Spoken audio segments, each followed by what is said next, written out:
Good morning, everybody. Okay. Morning, Ned. Hey. Hey, Rudy.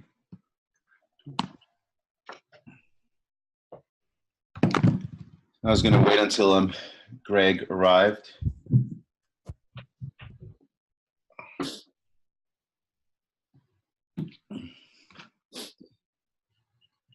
Ian, how are things over in DC? Pretty cold. It snowed last night. All right.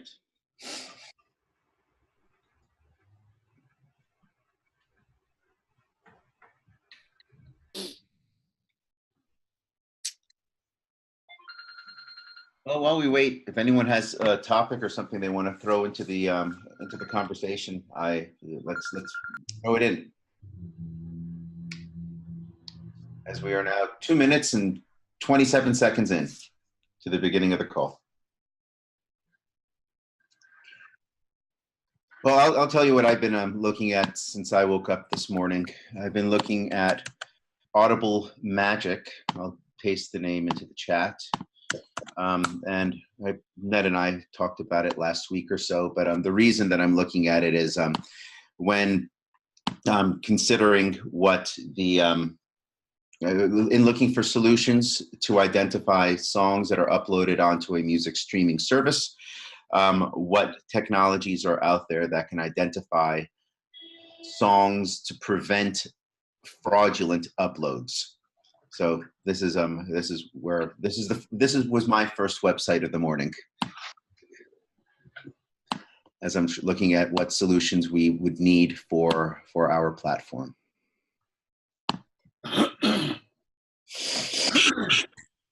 Because, eventually people will, of course, want to test the system. Someone might want to upload David Bowie, and if they do want to upload David Bowie, maybe Audible Magic is the solution, but I am looking for what that solution will be to protect the platform.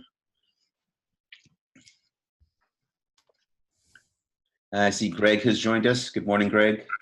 Good morning. How are you? I'm doing all right, thank you. Doing all right. You are on the eve of your wedding. Is that not true? That is correct. I am 5 hours away from my mom landing in Los Angeles and my cousins and uncles, and tomorrow is the wedding. Congratulations. Yeah. Tov. Yeah, definitely. Congratulations. Thank you. Yeah, it has been a lot of work. Yeah. Oh, I know how that goes. Yeah, I thought I would have learned the first time around, but no, I want to go through it again. Yeah. You have that unflappable demeanor of a condemned man.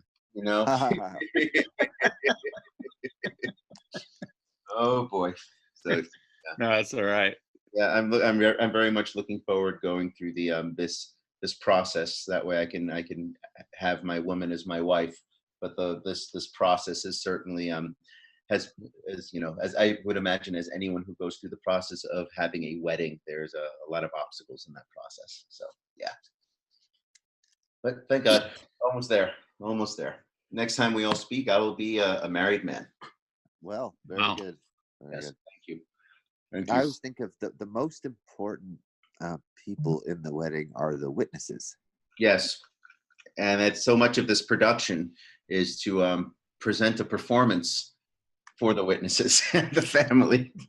Yeah, because as people, we have a really hard time making long-term promises, right? We make a promise, and then our insides change and our outsides change, and it's hard to remember the meaning of that promise and the sense in which it was uttered. Mm-hmm. Whether this is a marriage or the commitment to learning a musical instrument or whatever it is. And I always think of the witnesses, their responsibility is to help you remember the essence of that promise. Absolutely. They're there to keep you accountable, to keep you to your word. That is very true, especially in the eyes of family. Yeah. I like to think they're the ones who are going to smack you upside your head when you get a little nuts. Yeah. If anyone has permission to do that, it'll certainly be my mom. So family members, yes. Yeah, but listen, as human beings, we can do it. You know, I tell my wife I sometimes they're like the two elephants who have mated for life. You know, I know we're on 36, 37 years or something. Oh, congratulations, Ned. That's great. But Congratulations. if you get through year 7, you got a shot. Yeah, absolutely. I don't know what it is with that magic number 7, man, but man, that was rough. Is it cumulative? I had 3 wives. There must be some cumulative effect.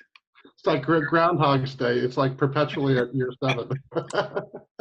That'd be a good movie, right? Just keep waking up in year 7. Actually, wasn't that the 7-year itch with was that Yes, Doris indeed. Day and Rock Hudson? Yes. Yes. So I'm going to share a link in the chat for us just to start the conversation going. So there's a report that was just posted on February 28th that U.S. music streaming revenues grew 30% in 2018 to hit $7.4 billion as subscriptions topped 50 million. And what is interesting is that all the companies that are cited are obviously the ones that we're all well familiar with. And it'll be interesting to see where the future leads with in the world of blockchain, music streaming, and micropayments. And, you know, of the 10 plus music streaming platforms that are being built out there, where maybe one has really gotten their proof of concept off the ground, how this is going to, how this article can potentially change over the next 3 to 5 years. And it should be very interesting. So I just wanted to share this article with everyone, as so much of our talks and conversations are around this this idea of what the future of music streaming can look like. And within the space of what it looks like, beyond the space of here are songs for people to listen to, and here's how we can compensate artists. You know, the other piece of the puzzle has always been, how do you create a platform that makes it fun for the user, where it's a little bit more than what we currently have, and how do we reward those fans for engaging with music and sharing their favorite music with their friends. So yeah, this article came up recently, it just obviously made me think about how the landscape is starting to change, because we're in the process of doing that. And I think there are others out there in the space as well that are thinking similarly. I think other organizations have different aesthetics and different spirits that they want to put forward through their platform. But over the next few years, I think the names that we see in this article will shift. But that is all going to be determined upon how who will be the first ones to amass the first 1 million listeners. Because that's the tipping point for any of this work, is who's the first million, who gets the first million. So yeah, what I get out of this article is that there more money is being made. Mm-hmm. The subscription model seems to be working as far as generating revenue. But what I see just from my own life experience is that the artists, the independent artists, are not seeing this same kind of growth. So we're seeing the major labels all elated and ecstatic, but it's not translating down to the artist. It's not trickling down. So I see this as great opportunity. It's a gap, and the gap is growing, and they're not going to be able to hold it back. There will be an uprising about to happen. Mm-hmm. yeah, so Daryl, 4 paragraphs down from the top, paragraph starts with the word "why," and then it says, perhaps because Spotify struck new deals with major and independent labels in the first half of 2017, which saw those same right holders agree to lower the share of prorated net revenue they receive from the service. So in fact, artists are actually giving up more of their pie to these streaming services. Mm-hmm. Right, right. It's like a race to the bottom. Yeah. That's a good point. That paragraph blew past me. So yeah, that's yeah, there you go. So there's just like an increasingly dire need for an alternative streaming service that actually represents the artist. I think on the artist side, it makes all the sense in the world. On the user side, if a user can already find the songs on Spotify and Apple, there needs to be something more compelling for any new music streaming service to create an environment that will hold and captivate the user. Because the space of we're going to pay more to artists is not enough of a reason for any of my relatives to say I'm going to move from this platform to a newer platform, and that falls into the space of gamification, tokenization, rewards, social media, and how all of that is integrated into the space of a music platform. Yeah, I think a lot of my mindset has been focused on that when thinking about what we're building, and I invite everybody here to kind of dream of those ideas. As many of you know that we're working towards completing a handful of deliverables that speak to the path that we're forging for ourselves. And upon completion, I know it'll circulate to a handful of members on the team. And as you start thinking of new ideas, I just want you to jot them down on a piece of paper. That way, when you receive this document, you could say, oh, well, here's an angle that you might not have considered. That way we can consider whether it is something that will enhance the final document and take steps from there.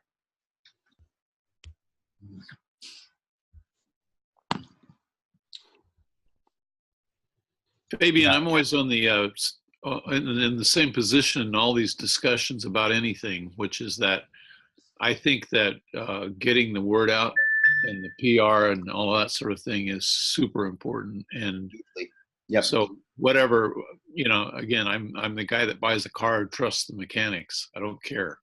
Yeah. But if you don't make a compelling case and a story, and it has to be true, or it should be, then it doesn't matter how good it is. Agreed. I think in our team, we've been talking about the car for a really long time. We have finally sketched the car. We've drawn up the plans on how the engine is going to run, and now we are tightening up how that is going to be presented to everyone to read. And once those plans circulate amongst the circle, then we will take steps towards the construction process. One of the things that was interesting in the conversation yesterday, Fabian, that I thought would be interesting to talk about here is, there's a kind of tension between, including the community early versus including the community later, and you made some really interesting comments about your perception of the RSong cooperative community. Mm-hmm. And how what you felt about community involvement in the process. Would you be willing to share those Sure. here? Or? Yeah, absolutely. I mean, what I had shared is this, and I really say this based on I recognize the emotional outpour that I see on various on various platforms around what has happened within the co-op. I also recognize the tone at which community members speak to Greg or comment upon the people that work in the organization. And look, I'm part of the a food co-op. I pay my membership. I buy my vegetables.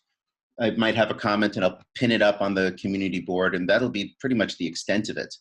But I certainly don't get involved in getting into the nitty gritty of what the food co-op is doing with who they're hiring, or who their leafy green manager is, or who the guy is in charge of buying kombuchas and coconut water. That's their business.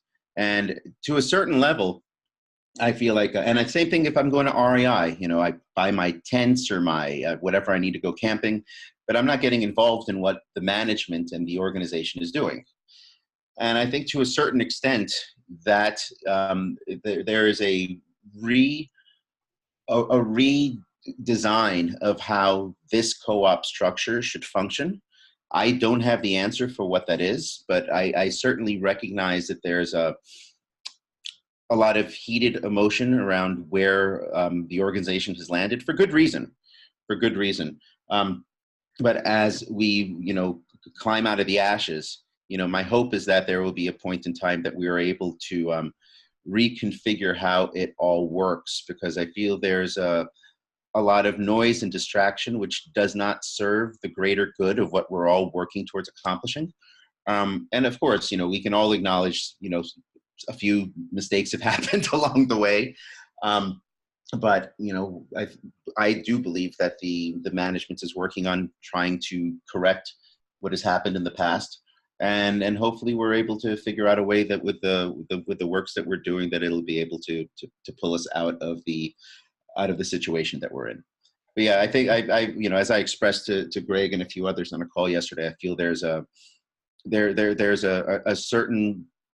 there are some steps that could be taken to fix or upgrade the way in which we speak to one another, or that we quote unquote accuse people of things, because it doesn't help at all. And it certainly creates an environment where the more negativity that circulates, the more that energy pushes down on the good work that is trying to be accomplished here. Yeah, that's a common human failing to while things are going well, everyone has nice things to say, and then once they go a little bit bad, people get fearful and start spouting off and saying, finding blame, trying to find the boogeyman. Yep. And I've been the boogeyman before on a smaller level, and had things leveled at me that just didn't fit. I was willing to take the blame that fit, but there were all kinds of things that were they were just flat wrong. Mm-hmm. And still didn't stop things, and plus these things have a momentum of their own sometimes. And I think it's important that if one of us sees that someone is just malingering or chafing, and that's it, then stop them, tell them something, anything. Yep. Put a collar on them. I think so much can be remedied when the completion of testnet / mainnet takes place, one, and number two, when we are able to turn the investment on the technologies that we've acquired for music streaming, when we're able to actually start monetizing that, things can change. But of course, presently, in the middle of the crypto winter, and seeing how the value of the organization has dipped in the way that it has, God willing, we're able to reverse that.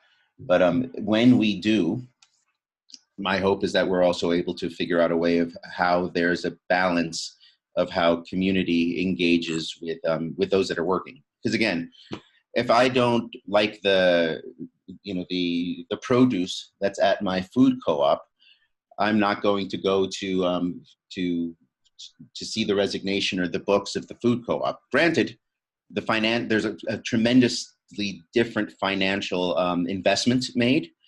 But if I put in $1 million and suddenly that $1 million has been dwindled to nothing, I would want some answers, and I'd be very upset about it.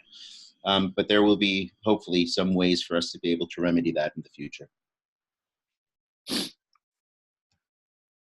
Yeah, I think, for me, it has always been about the journey. I feel that we have to learn to work together no matter what. It's There are going to be good times. We saw those. There are going to be tough times. We're seeing those. And there'll be a lot of variation in between, lots of ups and downs. But it's all about commitment and willing to stay the course and do the right thing again and again and again and again, which establishes trust and establishes, you know, the kind of connection that has the power to help us do something greater than ourselves, to participate in something greater than ourselves. Yes. And so those are the reasons why, even though the community may throw a lot of sling a lot of arrows and stones my way, and recently I haven't been skillful enough to just let them land where they're going to land. But that's why I still stay in place as they're slinging the stones, because, you know, democracy and community involvement, we're still at the very, very beginnings of it. We don't know how to do it, even though one of my colleagues, Jim Rutt, wrote that cooperation at scale is the human superpower. We're still learning how to do it in a way that doesn't destroy the planet. So that's, you know, so you know, I take that particular work to heart, and you know, why I would love to have the community more involved.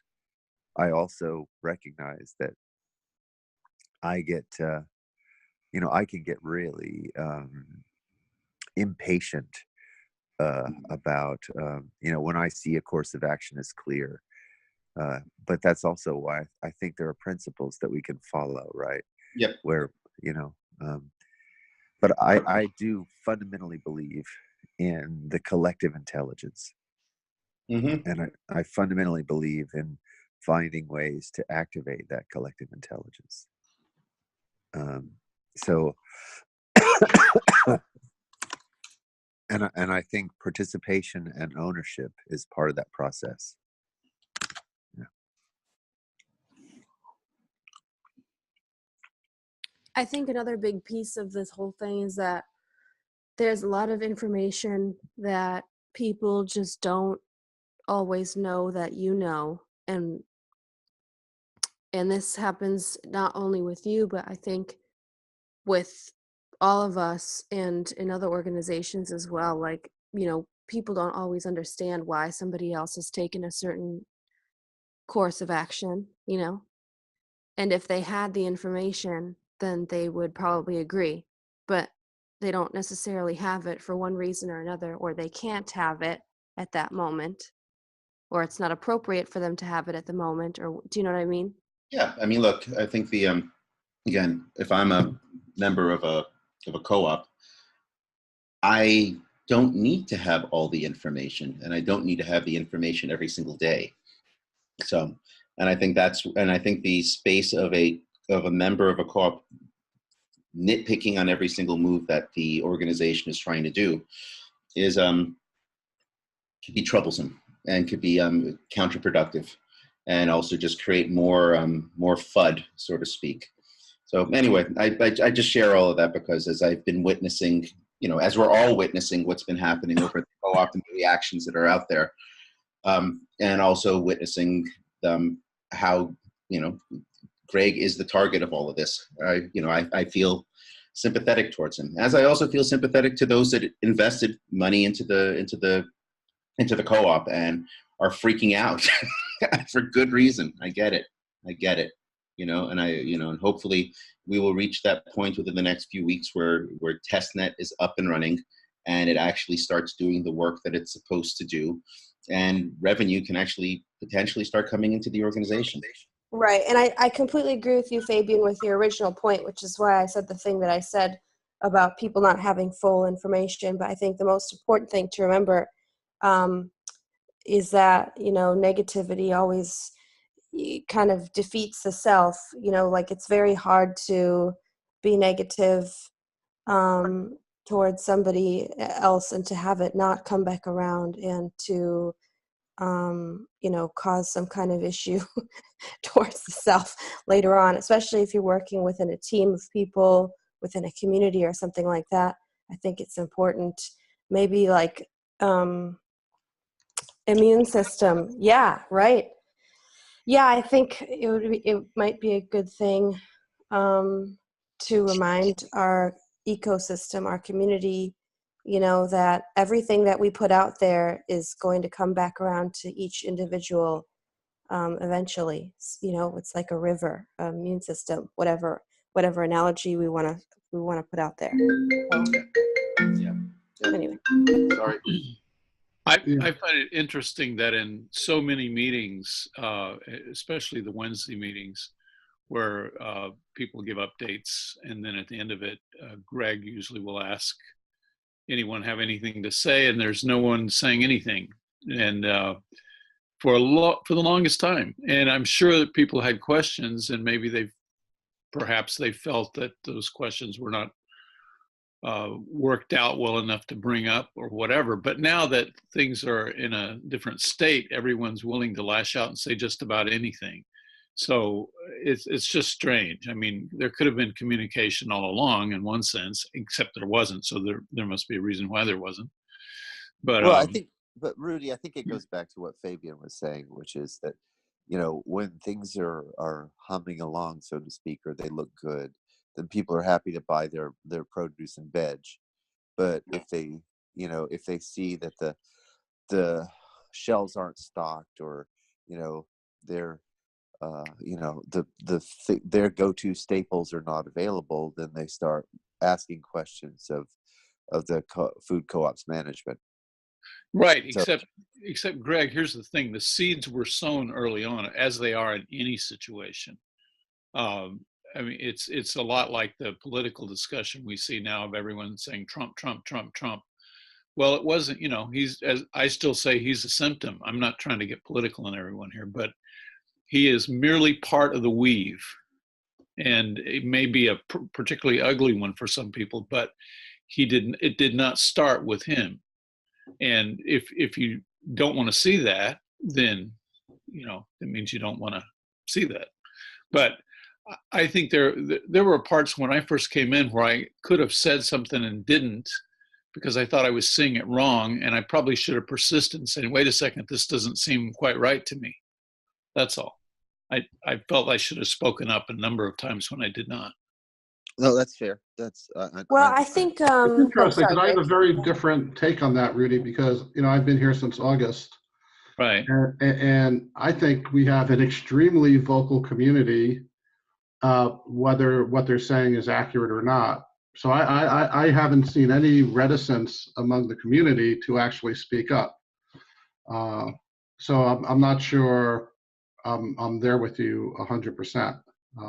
And I think the platform, they have multiple platforms to speak up. I think the problem is, we're trying to, run a business. We need to be profitable, at least to keep the doors open.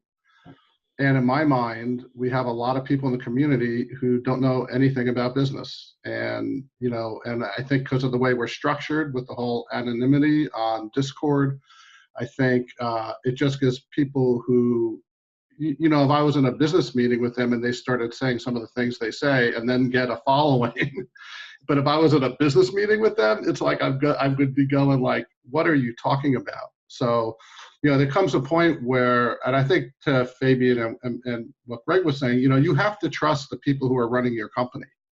Now, if you don't trust them, that's a whole different issue, right? But you can't be involved in the from outside the company, you can't be involved in the micromanagement of that company. Now, yeah, sorry. I think you're right, Ned, but I think just to tie what you were saying together with what Rudy said, I think actually the impulse to to sort of cast a dispersion or to say something negative about someone, and the fear of saying something constructive because you're afraid of being wrong are actually two sides of the same coin. I think they're both just kind of a sort of fear-based kind of sort of scarcity mentality. They're both coming from a place of kind of lack and fear of rejection, and I'm not really sure exactly what the right word is, but I think they're both coming from the same type of place internally. Yeah, no, yeah, no, I hear that. And, listen, before, there's been online chat groups going back, I don't know, 30 years or more, right? So we had IRC, we had CompuServe, and what I learned way back in those early days where we had these BBSs and stuff, people online just lose all their civility. and for years I wouldn't engage in any chat rooms because, and I've used this example before, you could just very innocuously say, oh, the sky is blue today, and you will get a torrent of people, from all different angles telling you how you're wrong when you said the sky was blue. I hate blue. No, just kidding. Right. Or so anyway, so I avoid it. But so, and then you have to realize, in addition, now we've added another dimension to this in crypto and in our chain, which is now money as a component. And money does really strange things to heighten people's emotions on the positive and the negative. And You're absolutely and right. I think we can't forget about that, in addition to everybody's good nature that they may have had otherwise, now there's money involved, and that always puts, a different spin on everything that people do. Hey Ned, this is Ian. Just regarding the legitimacy of the discourse in the RChain community and on Discord, there is no anonymity in the Discord. It's actually pseudonymity, where everyone who is participating on that Discord has shown their government picture ID and registered, and so they are known to the co-op. It's just that they put up a pseudonym for the discussion. And the cooperative is trying to channel more of this discussion through committees and organized governance structures, rather than just having the free for all and trolling. But so it's not anonymous, and I do see a lot of people really trying to contribute, and the things that they want are mostly they want to be more involved. They want more transparency. And most of the complaints are just that they're not getting all the information and all the information in a timely way. And that's very hard to achieve because, as a business, we're really not set up to provide that as quickly as they want, or as thoroughly. Sometimes there are, Well, and the co-op, for all of its good aspects, has as a very bad aspect even more complexity regarding getting communication to the right people at the right time, and being able to act on it. So I think that's part of it there. Yeah, I appreciate that clarification, Ian, that it's pseudonymity. But on the other hand, the people who are not on the higher executive committee of RChain don't know anything about these people, even though, okay, so we do know that they've been KYC'd, but in our day-to-day, we don't know who they are, right? I don't know, right? And so if you remember way back, I was asking Mao to identify himself, and he refused. And when people come up with, 2 Chinese characters as their pseudo identity, that's fine. But when they start giving economic advice or ask for, or start putting up IOBs, right? And I'm going, well, what business experience do they have, to back this? And I think as a co-op, we've kind of gotten ourselves into trouble in some sense with the community. And I think the actions that they took were not the right solve for the frustration and the problems that they were feeling. So maybe continuing on what Fabian said initially, and what everybody has said so far, I'm not certain about what I'm about to say, but it seems like maybe there needs to be some boundaries on how much the community is allowed to influence what's going on in a business sense. And there also needs to be a clarification on what the community can expect in terms of transparency and the speed at which the transparency comes on a variety of issues from what's happening at the co-op. Yep. Yeah, I agree. If people really want to participate at that level, great. I think the co-op welcomes it, but just please do it through a committee. But notice, I want to bring this back to RSong, because we're about to enter into a new complexity in terms of governance structure, and so if things go, according to the research that we laid out, the proposals we laid out, RSong becomes incorporated as a B corporation, so it's no longer under cooperative governance. And so there's quite likely to be a very different kind of community access to what goes on in RSong. And this is in part because of the business pressures on our chain to provide an equity vehicle for investors. But I think originally when we were partnering with Resonate, Resonate was a co-op, and we were hoping that model could extend. And I think part of the way, for better or for worse, I have no blame on the community, but for better or for worse, a lot of people don't feel like the community has conducted themselves in a way that makes people want to continue with that model in the same way. And what I would really hope is that there's a lessons learned opportunity here, right? So if we do an honest, open, and humble retrospective with the eye towards improving how we function in a cooperative fashion, that's going to help our chain. But I also wonder, what is the governance process for RSong? If it becomes just another corporation like Spotify or Pandora or any of these others, I worry. I have fears about the mission continuing to be what we hope it would be. And so that's the reason I've heard from Fabian and others that the community engagement definitely has to be improved, right? That's a pretty strong sentiment from a lot of people. I just don't want to throw the baby out with the bathwater. I really, really want us to be able to find ways because as I said before, the collective intelligence is much smarter than we are. But how do you define baby, Greg? Which is the baby that you're talking about? So the baby is the collective intelligence, right?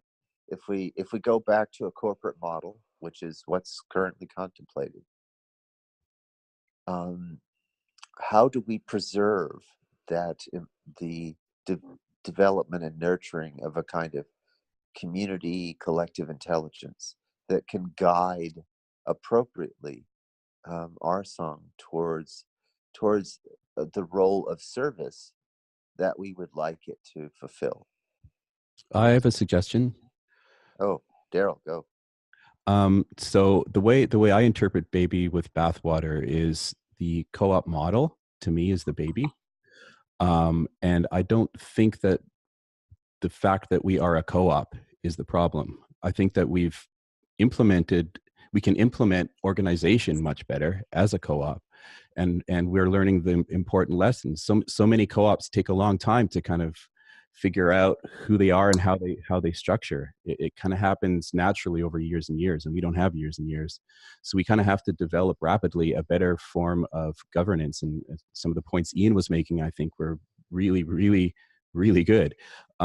So one thought is that I think we should not forget the whole idea that RSong is a wholly owned subsidiary, a child of a parent, and the parent is the co-op. And so the co-op has, as the owner of RSong, has the ability to have a say, the strongest say in how things go down with RSong.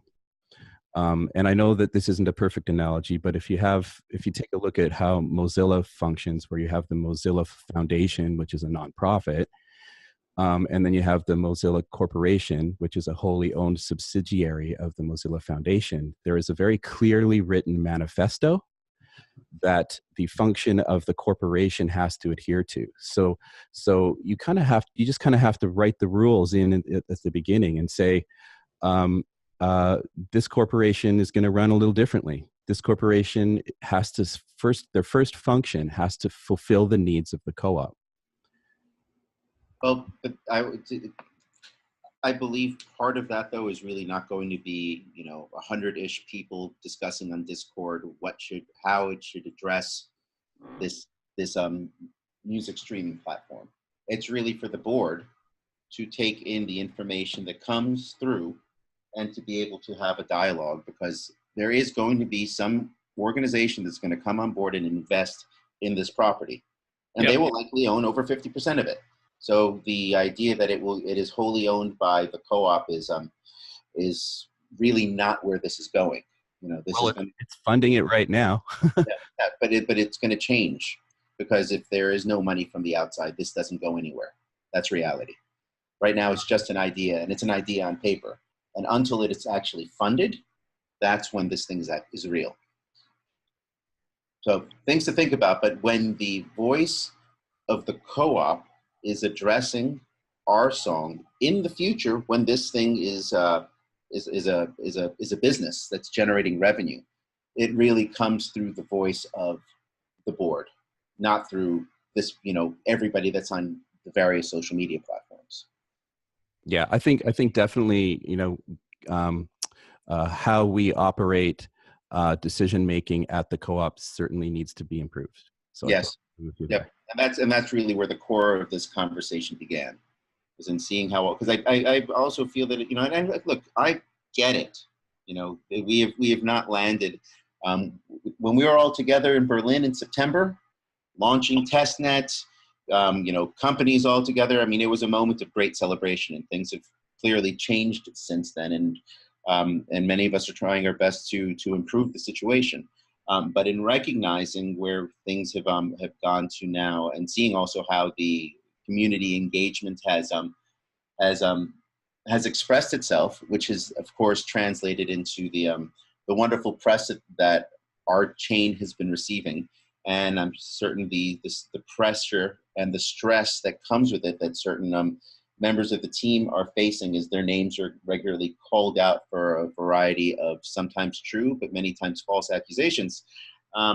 There's a way of improving how this all works. And I guess my humble ask is, when we survive all of this and move through this, and hopefully we're all together in June talking and we're like, we did it, we pulled it off, we're here, that there is a way of being able to balance out how all of this works. Because the idea that any individual can call out the head of a company or this person who works here, or let's judge who you're going to hire, it's nonsense.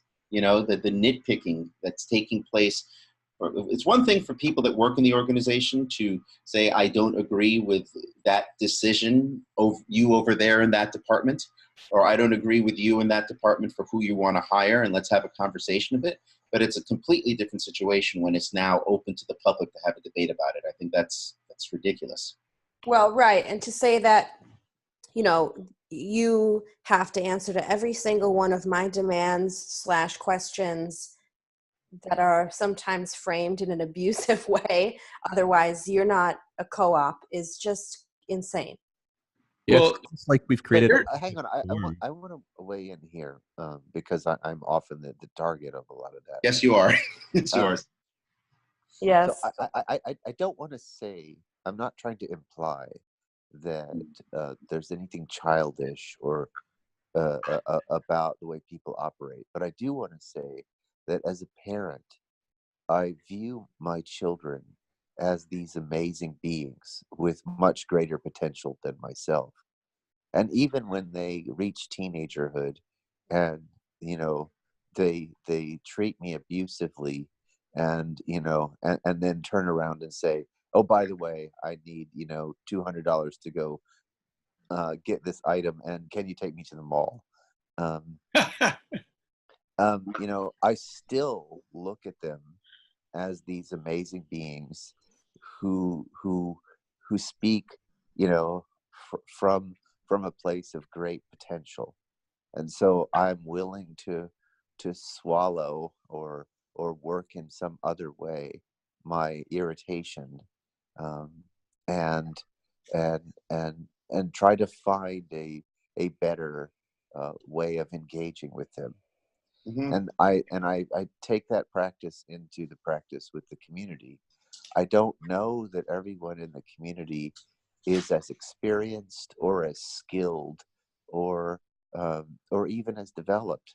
I think everyone has, you know, even internally, different levels of development in different areas, right? You know, I'm often a spectrum kid. I'm more developed in terms of, you know, technological understanding than maybe social understanding. But what I but but because of that, you know, I also know that there's this incredible potential inside every community member, and I listen as much as I can with a wide open heart, hoping that just through the act of listening in that way, that it might lift the conversation. And that's what I think we need. If we just, if there were even 10% of us who listened in that way, the co-op would change, and I think also our song would change. It's just my thought. Yeah, it's almost like we've created a perfect storm. Like we've almost like opened up too much communication to allow all sorts of just unproductive discussion to go on, and yet we're not kind of also kind of providing the vehicle for constructive uh, uh, conversation and decision making to happen within this vast pool of knowledge that exists in the co-op. I think we should all watch The Seven Samurai together. It shows you how types behave. And I think in a community such as this, you have all kinds of different types, but you also have to present your various faces to various people. Like, for instance, we have a face that we have for the co-op. We have a face for investors. And I know that investors aren't going to want any more complexity than they have to deal with. They're trying to figure out if this pencils out. And the best investors we would get from this point might be different than the investors we got initially.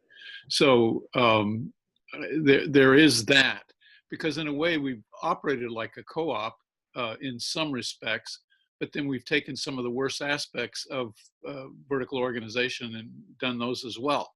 So it's a very strange mixture.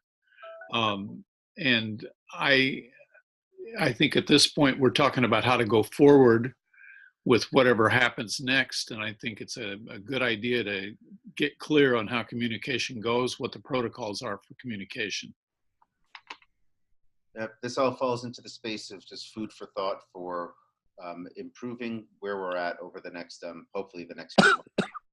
Right. So, Yeah, no, I agree, but I think this discussion goes straight to the heart of, you know, it's right at the heart of the practical core of the actual bylaws and construction of RSong, the RSong, you know, sort of company vehicle, whatever that is, right? These considerations, we want to make as much as we can of our experience, our lived experience in crafting the RSong corporate vehicle.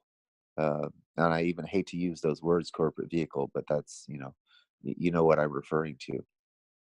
So, you know, this stuff may seem wide ranging and rambling and all of that stuff, but it doesn't have to be. It can be focused in terms of when we put pen to paper, when we talk to council about the incorporation of this entity, we have all this lived experience, and that really should be brought to bear on that moment.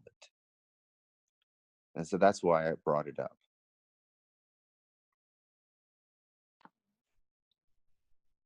Yep. Well, we will keep the faith that all the right things land in the right place as we move through this process, and particularly move through the process of the co-op. We have 8 minutes until we have to conclude this call. I invite whoever's on the call if they have any views to express or music news that they want to share with us. So I want to say something, which is one of the other issues I think we have is just the size of the community. And what I mean by that is, maybe people don't really think this is true from some of the things that I say and the way I say things, but I've been following the leader servant philosophy of team management, and my focus is really, and definitely in the realm of software development primarily. So, and I contributed to a book called Beautiful Teams, How to Create Beautiful Teams. And this has really been a driving force of mine for the last 15, 20 years. So I totally believe in listening to people, totally giving everybody the opportunity and the ability to express their opinions. And I think it is extremely valuable. And so many times, if you're having an open discussion with a group of developers and one thinks this should be a way, and then, because of skills of getting people to speak up, which, I hear there's a frustration perhaps in our community meeting. So it's a skill to actually bring people into the fold, to get them to talk.